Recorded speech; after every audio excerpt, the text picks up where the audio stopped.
สบายดีวันนี้ที่มาอัปเดตสมาชิกในฟาร์มเบิ่งว่ามีอย่างไรเนาะ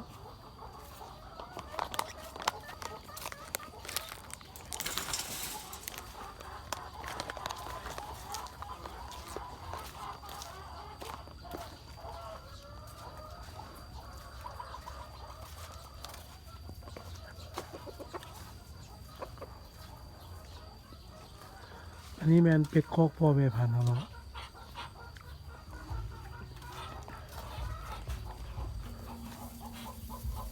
นี่มันเป็ดขน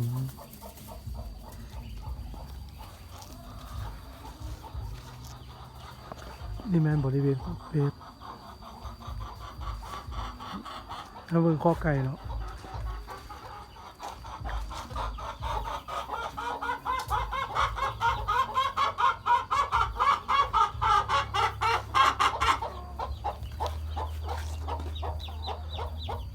มันจะมีไก่พันไข่นำ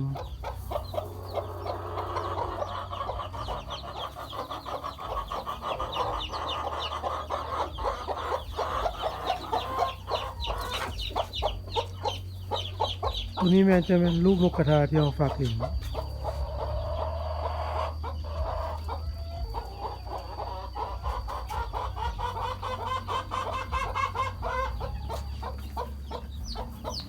แมนจะเป็นนกกระทาพร้อมขายแล้ว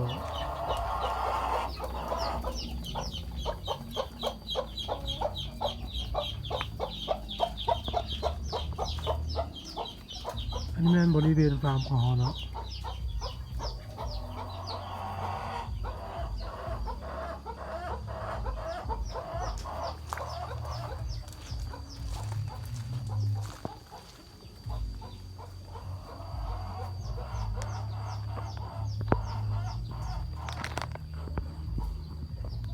สุดท้ายนี้ขอฝากกด